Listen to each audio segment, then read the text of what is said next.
2023 has been very kind to you if you're a video game fan because no matter what platform you have, whether we're talking about the Nintendo Switch, the Xbox Series, or the PlayStation 5, you've had a lot of games to play, whether it's third-party games like Resident Evil 4 Remake, first-party games like The Legend of Zelda Tears of the Kingdom, Starfield, the upcoming Spider-Man 2. There has been a myriad of high-quality titles that have released that most people of these fan bases and console platforms owners have been enjoying. I mean, a lot of people are out there saying that like 2023 is like the best year ever in video game release history. And while I wouldn't go that far because, well, I mean, look at some of the years like in the mid 90s and of course 2001 and stuff like that. I definitely think there has been a lot of high quality games. So if you're a consumer, you've been enjoying this, but I keep saying the word consumer for a reason. Because really, there's two sides of the video game industry. There's the side that we all enjoy and partake in as a consumer, and then there's the business side of things. And well, the business side of things, you would think that everything would be hunky-dory and all these companies would be seeing record profits and they would be growing and growing, but if anything, 2023 has shown us that it's been quite the opposite of that. And there's been murmurs and rumors and speculation of whether or not we're headed to another video game crash like we saw in 1983. Now, the 1983 video game crash was kind of caused by different circumstances, which is something we'll talk about in just a minute. But this has been something that I've been wanting to talk about, honestly, for a very, very long time. Brian over on Brian's Man Cave actually made a video about this like 2 or 3 days ago, and I saw it in my sub feed and I was like, man, I really need to talk about this because I have a lot that I want to say about it. So shout outs to Brian for kind of lighting a fire under my ass. I'll have a link to his channel in the description box down below. Make sure you go check him out. But does RGT think we're headed towards a video game crash? I do. I feel like the video game industry is like a giant pimple right now that's just filled up with pus, and that pus is starting to if you've ever had like a cyst or something, or a boil or something like that, like I have because I'm a greasy Italian, they they get big, they come to a head, they leak a little bit, but then eventually you drain it and it's just like a waterfall, and there's all this stuff that it's disgusting, but it's like a waterfall, like a volcanic eruption, and it just, there's lots of stuff that ends up happening because of that. Now, when you look at the video game crash of 1983, of course, that was very different than the video game landscape that we kind of have now. And of course, the video game crash only happened in North America. Japan, Europe, they were fine during the mid 80s and the early 80s with video games. It just hit North America. So what kind of caused this? Well, one of the main reasons was there was just way too many systems out there. And because of that, there were honestly too many choices for consumers to make, and people were buying this, that, and the other. And it just didn't work because nobody could really get a strong foothold within the video game industry. Of course, there was other stuff like just low quality software. E.T. was one of the highest selling games of all time up until that point, and it was a disaster of a game, and it really started to shake people's confidence within the video game industry. I don't think E.T. is nearly as bad as people make it out to be, but you were cashing in on a movie craze. So really, the main thing that I think sort of drove this was the fact that just consumers were tired of home console gaming. You also had, the rise of home computers start to happen as well, which also ate into a large chunk of the marketplace. So there was just too many hands in the pot, too many cooks in the kitchen, and of course, there was a massive crash, at least only in North America. Of course, this was all rectified when the Famicom was brought over from Japan to North America, branded as the Nintendo Entertainment System, in order to be taken not as a video game thing, because I mean, video games were looked at as like poverty stuff. Like, video games, we don't want anything to do with video games. Stores didn't want to sell video games because video games were just sitting on the shelf and nobody was coming in to buy them. It was that bad. But of course, as time goes on, things sort of change.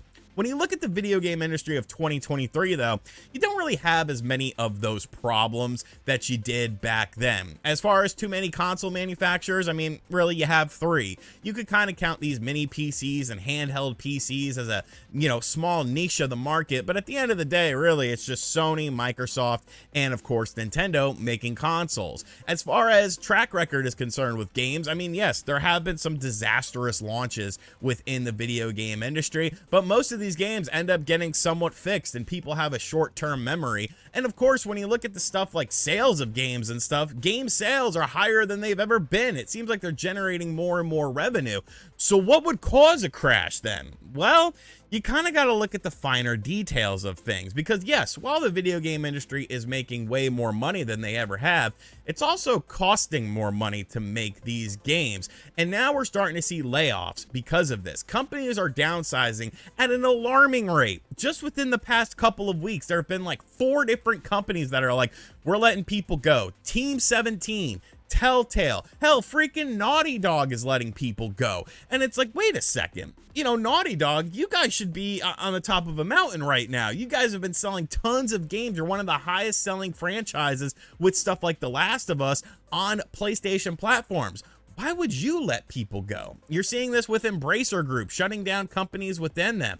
And it's really getting to a point where there's a reason why all this is happening. And that's the reason that people don't want to look at in the face. But video game costs to make these games, to develop these games, have skyrocketed. It used to be in the 90s, like you sold like 300,000 units, you were making good money. When you look at video game sales for like the 90s and the early 2000s, a lot of games never hit these highs as we see nowadays with video games, because they didn't necessarily need to. The market was much smaller, but the development costs were also much smaller. And you had some very technologically impressive things at that time. You know, a company could sell 100, 200,000 units of a game and still manage to make a profit and keep their studio afloat for their next project. Whereas nowadays, you sell under 1 million, like, and you are a retail release, a full price release at either $60 or $70, you're in trouble.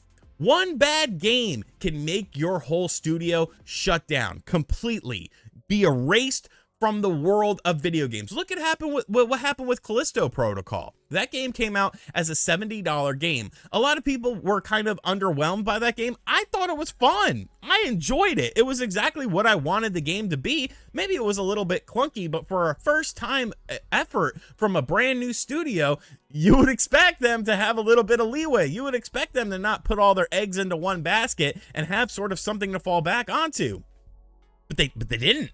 They let the main guy go, and now he's gone. And now it's like, is this company even existing anymore? There was another game. I want to say it was called Avowed or something like that. It was that weird sort of Call of Duty-esque magic style game where like you had weird stuff going on. That game completely failed, and now that studio is completely gone. You're seeing it more and more often with this.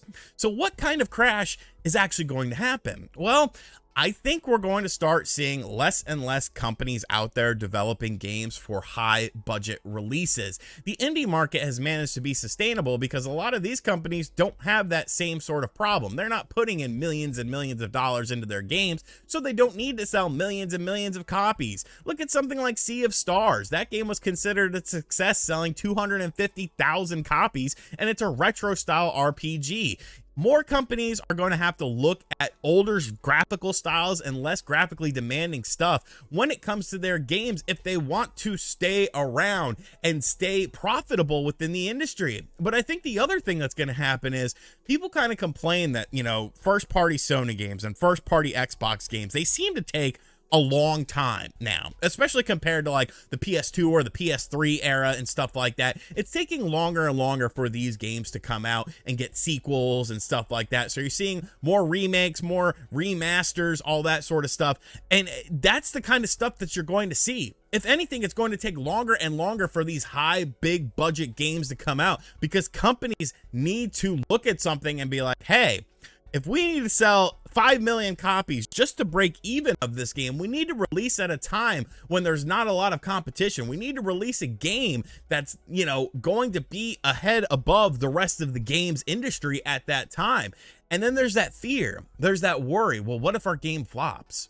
What if our game doesn't sell as well as we want it to? What if we've overestimated the marketplace? I think consumers are starting to buy less and less games as well because, I mean, although the government won't admit it, we're in a recession. You know, people are everything is costing more with inflation and stuff like that, and video games are becoming more and more of just a means of entertainment that's not a necessity. When it costs you $100 or $200 just to get a couple days worth of groceries at your house, you're not going to be looking at buying a $70 video game if you're a little bit skeptical of it. You'll wait for it to go on sale and hope that it goes on sale for $20 or $30. Companies don't want that to happen, but there's really no incentive to buy games on day one anymore when a vast majority of these games come out broken or have major issues and stuff like that. If you're not releasing a quality product on day one, your fan base is probably going to disappear unless it's one of those rare instances like Cyberpunk, which managed to stay above water somehow, which I still don't understand. Really, when you look at the video game industry, like, Nintendo's the company that actually has it right now. When you look at their games, like, yeah, a lot of these games aren't huge budget games. You know, they're nowhere near the size of what we're seeing for like a big PlayStation 5 first party game or a big Xbox single player game coming out in 2024 or beyond. Nintendo could probably make 3 or 4 games with that same sort of budget, and those games tend to sell. I don't know, man. I don't know. It's very interesting, and it's something that we need to keep an eye on, because I think something's going to happen. You know, at some point in time, the cyst is going to burst, and there's going to be ramifications because of that burst. We're already seeing it with companies laying people off, with companies shutting down after one game gets released that doesn't hit a certain metric and stuff like that. These games are costing way too much money to make. Have we gone too far with technology? I don't know. You know, I don't know. Have we pushed things just too far to where, you know, it's either, that's another thing I want to briefly mention. I was going to wrap things up, but where the hell have middleware games gone? I love middleware games. There have been so many awesome middleware games. I'm talking about those games that came out at like $20 or $30 or $40 back in the day when $60 was a high price point. Like, what happened to that whole genre of games? Because now it seems like everything is a smaller indie title or is a big AAA game. Like, that's something that needs to be explored more. Obviously something that doesn't have as big of a budget, but you don't really need it to have that big of a budget. You know, maybe it's a licensed game or something like that. Like, I don't know, man. And when you look at companies like Rocksteady with Suicide Squad coming up, is anyone excited for that game? When was the last time Rocksteady made something that really made people excited? And they were like, yes, can't wait for this game. It's been a while. It's been like a decade. And somehow this is supposed to be like the new game to bring them back. Are we going to see that with Rocksteady? Are we going to see layoffs? I wouldn't be surprised. I would not be surprised, man. Like, things are going to get ugly. And I don't know that there's really a solution for this. So just kind of, you know, sit down, strap in, strap on, and go along with the ride, because I think things are going to get rocky over the next few years with the video game industry. What do you think, though? Do you think there'll be some sort of crash within the industry coming up in the relative future? Because signs are already there, man. Little Homer Simpson, the end is near. The end is near. Anyways, guys, thank you for checking out this video. Hope you enjoyed it. Give me your thoughts in the comment section down below. If you're new to the channel, make sure you subscribe, hit like, share the video around, share your thoughts, all that good jazz. And as always, I'll catch you guys on the next video. Later.